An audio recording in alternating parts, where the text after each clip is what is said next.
Est-ce que tout va bien? Ça va et vous? Voilà, bon dimanche. Sympa. Bon, alors, on a l'habitude, le dimanche, on fait une pause.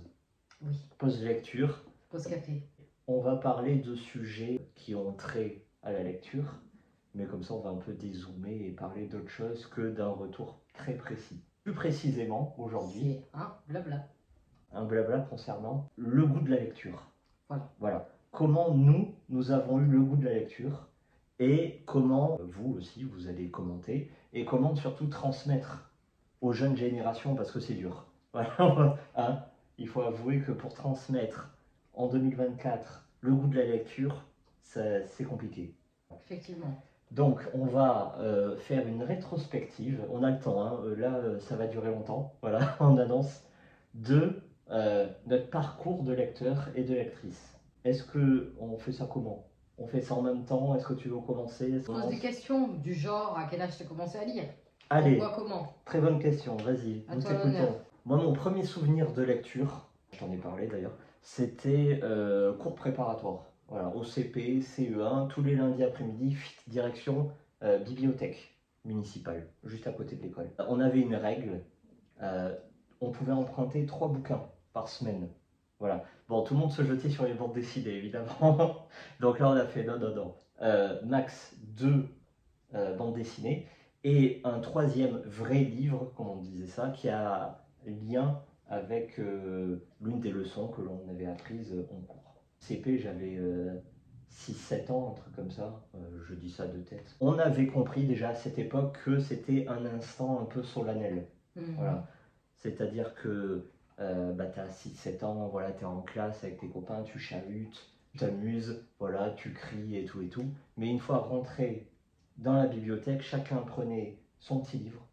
Il y avait tout plein de petits endroits, des canapés, des poufs, des moquettes épaisses. Il y avait même à l'extérieur, tu pouvais te caler à l'ombre tranquille dans les courants d'air.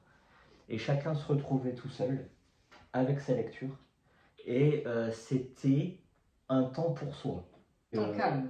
Temps de pause, quoi. Ah, c'était une pause, oui, c'était. On comprenait déjà à cette époque que la lecture, c'était une bulle de confort. On pouvait se poser et mentalement, on découvrait des choses qu'on ne connaissait pas et qu'on ne côtoyait pas dans notre quotidien.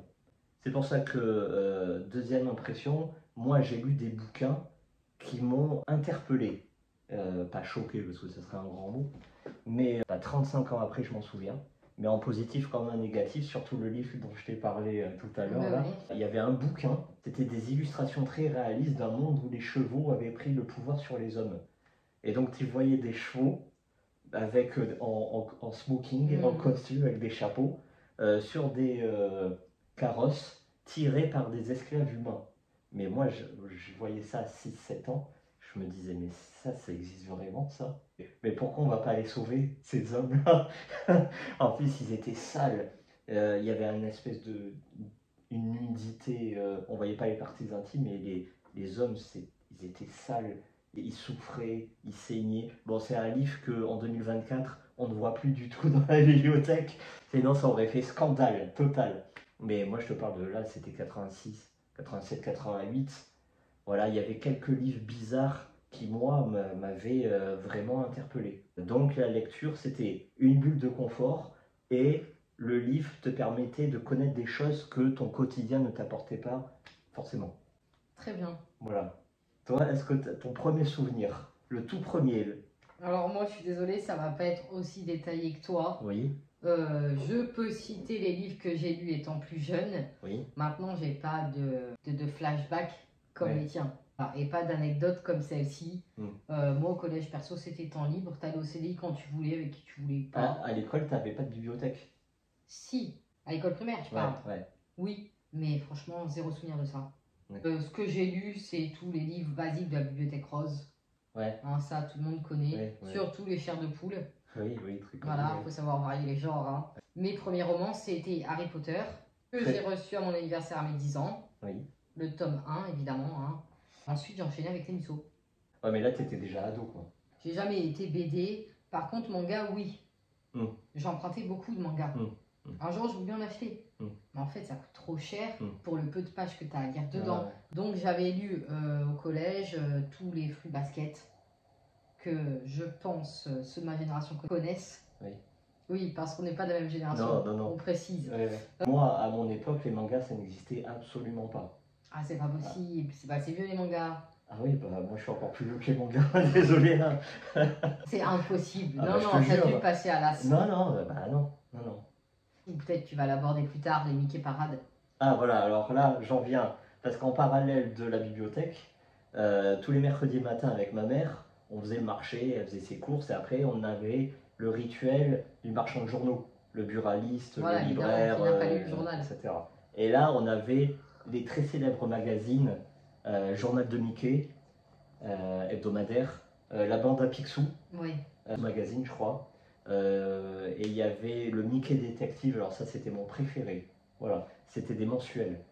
Et donc la lecture venait aussi de ça. Et si on peut considérer ça comme de la lecture, les albums Panini, les images, les autocollants, voilà, de foot. Moi c'était le foot. Hein.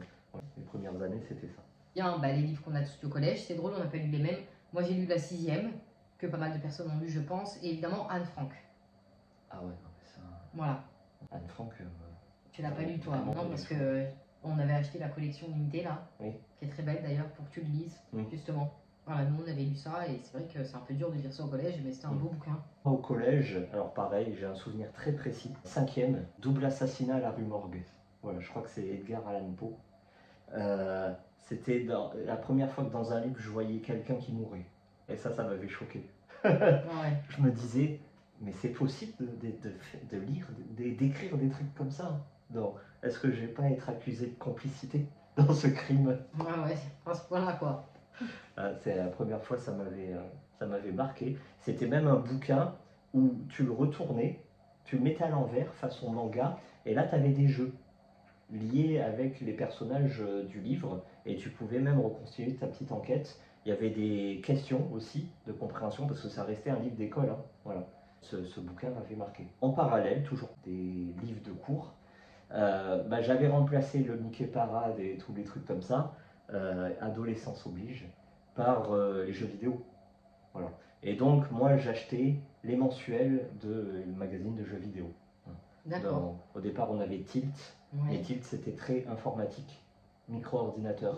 Donc ça, c'était le premier, mais je l'avais zappé. Parce que moi, les ordinateurs, non, moi, c'était vraiment console, quoi. Et donc, c'était Player One, Console Plus, et de temps en temps, Joypad. Voilà. Et comme je t'expliquais, c'était parce qu'avant, les jeux coûtaient les prix actuels. Ah oui, ça a toujours été cher. 350, 400 francs, parfois 500 francs. Je me souviens d'un Mortal Kombat 550 francs. Donc les parents, ils se saignaient, voilà, pour t'acheter ça. Moi, j'en avais un par mois et c'était déjà énorme. Et donc les bouquins, j'ai passé des heures dessus à lire plusieurs fois les mêmes articles, les mêmes tests et tout ça, les mêmes reportages. Et en fait, moi déjà, j'étais pas enfant unique, mais ma sœur est vraiment très grande. Et donc je me suis vite retrouvé seul avec ma mère. Et donc moi, j'ai développé un peu cette imagination. Et donc en lisant les tests des jeux, c'est comme si j'y jouais. Je faisais mes propres histoires, mes propres parties et tout ça. Donc, ah oui, d'accord. Alors que toi, tu as une famille fournie. Moi, je pense qu'en tant qu'enfant unique, on a plus de facilité à lire parce qu'on est seul. À contrario de toi qui a des frères. Et donc à chaque fois, il y en a un, il dit, bon, viens, on va sortir, on joue au foot, on fait du vélo. Non. Ah oui, c'est exactement ça. Moi, je lisais le soir ou quand il fallait faire les devoirs. Quand j'étais plus jeune, évidemment. Non, je disais pas, bon, cet après-midi, je prends 2 heures, je lis. Allez jouer, moi je fais rien. Ah bah non. Donc c'est vrai que j'ai pas du tout les mêmes souvenirs que toi là-dessus. Passer la majorité. Voilà, à partir de 18 ans, toi, c'était quoi tes lectures? Ah, alors, je suis restée dans le Musso. Et par contre, après, c'est mon père qui m'a acheté les Musso. Voilà, il était content, il me ramenait le dernier Musso, le brochet, à 20 balles, avant c'était. Et puis voilà quoi, 19, 18. Et pourquoi Musso aussi? Parce qu'attention, Musso, il est d'ici. Oui, il est d'Antibes. Voilà. Nous, on est à côté. Exactement, comme nous. Et donc, c'est pareil, dans le journal, il y avait toujours une petite section sur la rentrée littéraire. Et il y avait toujours Musso qui donnait son petit mot. Il a fait pas mal de signatures par ici. Il est super connu et super aimé. On va pas se le cacher. Donc, ça donne encore plus envie de le lire. Hein. Mais est-ce que tu te concentrais sur la littérature noire ou de temps en temps tu allais explorer d'autres genres? Non, au début, j'ai fait les Musso, j'ai fait les Harlan Coben, j'ai fait Ah les oui, William Coben, ouais. Erich, j'ai fait Ah oui. les livres que mon père, pareil, me ramenait. Et je m'en contentais très bien. D'ailleurs, j'ai jamais dépensé des 1000 et des cents comme je fais aujourd'hui. Je vais à la librairie m'acheter un livre. Avant, c'était pas du tout comme ça. J'avais un livre, bam, je le lisais. Les livres de mon grand-père aussi, qui me disait oui, tu peux te servir, tu peux lire, vas-y, prends. On est d'accord que toi comme moi, tout ce qui est littérature classique des grands auteurs français, on est complètement passé à côté. Ah, moi j'ai lu Dumas. Ah oui, c'est déjà Alexandre bien. Dumas, Ouais, oui, c'est j'avais déjà- essayé Victor Hugo, mais je comprenais pas un mot sur deux. Je me suis dit, non, c'est pas possible. J'avais essayé tous les grands auteurs que la plupart des personnes se vantaient d'avoir lu et d'avoir adoré. Camus. Voilà. Ouais. C'était pas pour moi. Donc j'ai essayé quand même plein de genres. À force, je me suis dit, mais pourquoi moi j'aime pas quoi. Ah, mais tu les as essayés quand même. Oui, oui, Ah, oui. ouais. Je me suis dit, c'est bizarre. Franchement, j'aime pas ça. Donc j'ai vraiment essayé tous les genres jusqu'à Sophie Kinsella, là, qui en a fait une tripotée de livres, L'accro du shopping. C'est super connu. Fifty Shades of Grey, toutes ces sagas-là qu'ils ont percé. Moi, ça, j'ai vraiment tout lu. Après, j'ai jamais été chercher dans les tréfonds. Ensuite, je me suis inscrite sur un groupe de livres voyageurs. Et là, j'ai pas noté les livres que j'ai lus, mais j'en ai lu un paquet. Et c'était tout varié. C'est des livres, en fait, c'est un groupe Facebook ou autre. Tu mets un livre en voyage. Moi, j'en avais mis 2, 3 et pendant plus d'un an, je ne les ai pas revus. Parce qu'au final, les personnes s'inscrivent sur le livre et toi, tu le lis et tu l'envoies à la personne qui va le lire, qui va l'envoyer à quelqu'un d'autre. Et à chaque fois, dedans le petit colis, on met des petites friandises, des petits sachets de thé, des petits mots et même des petites cartes postales, des souvenirs de votre région. Et à la fin, normalement, si tout est correct, moi, c'est toujours très bien passé. Quand vous récupérez votre livre, au bout d'un an, là, vous avez tout plein de petits cadeaux à l'intérieur. Voilà, il faut juste bien faire suivre, quoi. Voilà. Majorité, voilà. Bon, moi, quand j'ai eu 18 ans, il n'y avait pas Internet. Voilà. Je venais à peine d'avoir mon premier téléphone portable, voilà, et on n'avait pas Internet dessus. Donc, moi, à 18 ans, en tant que garçon, moi, la lecture, j'ai mis ça totalement de côté. Voilà. C'était les cours, le permis de conduire, les potes, le foot et les jeux vidéo. Et la pizza le soir avec les potes. Voilà, ça c'était mon quotidien qui a rythmé pas mal d'années. Arrivé, donc pendant 3-4 ans, honnêtement, j'ai pas lu un seul bouquin. Voilà. Arrivé les années passées, je lisais quand je m'ennuyais. Voilà, c'était des gens de mon entourage proche comme éloigné qui me prêtaient des livres. Voilà. C'est là où j'ai lu les premiers Musso, Lévy, les livres de supermarché, quoi. Les livres non, même pas. Les livres accessibles à tout un chacun. Je me souviens de ma sœur qui, dans un Noël, m'avait offert l'intégrale des Tolkien, mais l'intégrale, tous les bouquins que j'avais lus, j'avais bien aimé, même si c'était dur quand même, dur à lire.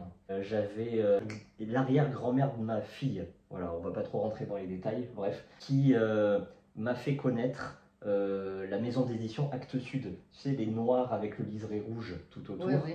Et ça correspondait à cette fameuse période de la littérature noire scandinave. Voilà, on y est tous passés. Oui. Voilà. Moi j'ai adoré Lars qui pleure. Oui. Millennium. J'ai passé, tout le monde l'a lu. Voilà. Oui, tout le monde connaît cette section-là, je pense quand même. Jusqu'à arriver, où là j'ai un souvenir très précis. À cette époque-là, je lisais 1 livre, 2 livres par mois. Voilà, 2 livres c'est déjà un miracle. Arrive 2005. Voilà, je change de travail. Et je rencontre mon supérieur hiérarchique. Voilà, Daniel. Bon, on travaille en binôme. Et dans une pause, il me pose, dans une pause PAUSE, il me pose la question, mais toi, sinon, tu lis de temps en temps? Bon, je fais, bon, moi, je lis comme ci, comme ça, quoi, quand je m'ennuie. Bon, tu lis quoi? Là, je lui dis, Musso, Lévy, voilà. Et là, un blanc, en fait. Il me regarde, il me fixe, il parle pas. Je me suis dit, oula, j'ai peut-être dit une connerie. Il doit pas aimer Musso. Voilà. Même lu, on m'avait prêté Celle que t'aimes bien dans Les Bois éternels. Fred Vargas. Voilà, on me l'avait même prêté, je l'avais lu, j'avais pas aimé. J'ai tout lu, Vargas. J'avais pas aimé. Faut le faire pour pas aimer Vargas. Oui, et donc un blanc se passe, mais un blanc qui dure, un blanc malaisant de 2 minutes à peu près. Et là il me dit, mais ça te dirait de lire des vrais livres? Bon, alors là, moi, j'ai l'impression que parfois la vie te met face à des choix. Sur le moment, ça paraît anodin, mais 5, 10, 15, 20 ans après, tu te dis, bah, tu vois, ce choix-là, ça a déterminé une partie de ma vie. J'aurais pu dire, ouais, moi, la lecture, je m'en fous un peu. Voilà. Ou alors, j'aurais pu avoir une réaction très facebookienne, Instagram, TikTok. Oui, mais comment tu te permets de juger mes lectures? Pour qui tu te prends? Fais pas le prof ni l'intello. Bah, j'ai dit oui, vas-y, donne-moi des livres. Bah oui, il faut être ouvert dans la vie. Voilà, hein, exactement. Pour rien. Et là, il me fait, bon, tiens, je te fais une liste d'une douzaine de livres. Tu les achètes, tu les lis, et si ça te plaît pas, bah, je te rembourse. Bon, moi, je commence à... Hop. Et là, bon, bah, les livres, ils sont toujours là. Mario Puzo, Le Parrain. La saga des Viales de Claude Michelet. Oui. Le Code Rebecca. L'Aigle s'est envolé de Higgins. L'Homme aux lèvres de saphir. Hervé Lecor. Don Winslow, La griffe du chien. Bon. Tu vois, ça, j'ai découvert toute seule dans une brocante. Dernière station avant l'autoroute. Hugues Pagan. Moi, qu'est-ce que je fais? Je prends un bouquin. Le premier que je lis, J'étais Dora Suarez de Robin Cook. Pas le Robin Cook scientifique américain, non, le Robin Cook anglais. Voilà. Parce qu'il y avait cette fameuse phrase qui m'avait marqué. On avait fait un retour sur ça. Ah ouais? Je mettrai. J'étais Dora Suarez, oui. Ouais. Ce n'est pas seulement un roman noir, c'est un roman en deuil. Et là, j'avais lu ce bouquin. Oh, il m'avait mis une gifle, mais intégrale. Et là, j'avais compris, j'ai fait c'est ça Maurice en fait. Druon. Les Rois Maudits. Ouais. Ah non, pardon, je me suis trompée de Maurice. Celui qui m'a prêté les tout premiers temps qu'on se connaissait, la couverture bleue. Maurice G. Dantec. Voilà, oui. C'est ça. Les Racines du Mal. Oui. Bon, ça viendra après. Mais il m'avait filé ces 12 bouquins et c'est comme si j'étais, je te l'avais dit ça, c'est comme si je roulais à vélo et il m'avait dit tiens je te donne les clés, c'est une Yamaha R1, tiens amuse-toi. Et tout d'un coup j'ai compris quoi, il y avait la lecture mais la vraie lecture et à partir de là ça a commencé quoi. C'est là que c'est très intéressant, c'est que là j'ai modifié ma lecture mais c'est plus moi qui me suis modifié en quelque sorte. Parce que je suis passé à 2-3 livres par semaine, et donc plus de concentration, donc tu arrives à plus lire, donc plus de culture, plus de comparaison, tu t'intéresses plus aux auteurs, mais après tu t'intéresses, au début tu te dis, bon ben voilà, j'aime la nature, tu lis par rapport à un thème, mais après quand tu as des outils de comparaison, tu lis par rapport à un auteur, puis par rapport à une maison d'édition. C'est pour ça que j'ai commencé la collection Rivage Noir à cette époque. Puis nous, on fait aussi les Galmester. Et ça va même plus loin, tu t'intéresses au directeur de collection. Et à partir de là, tu as une vraie légitimité, vraie ou fausse, hein, toute la question est là, qui te permet de rentrer dans une bibliothèque ou une librairie ou voir un bouquiniste et dépasser l'acte d'achat. C'est-à-dire que ça va plus loin que oui, bonjour, j'aimerais ceci, allez, merci, au revoir. Non, tu te permets, si on peut dire ça comme ça, de vraiment discuter avec des gens qui s'y connaissent vraiment. Si tu as déjà eu cette impression-là. Pas vraiment. Ou par exemple, la bouquiniste, là à côté, tu as vu, quand on y va, c'est pas du merci, bonjour, au revoir. Quand on fait des vides-greniers, à chaque fois, on discute pendant une demi-heure. Tu commences à discuter avec des vrais connaisseurs qui te disent vous connaissez ceci, non, bah essayez cela.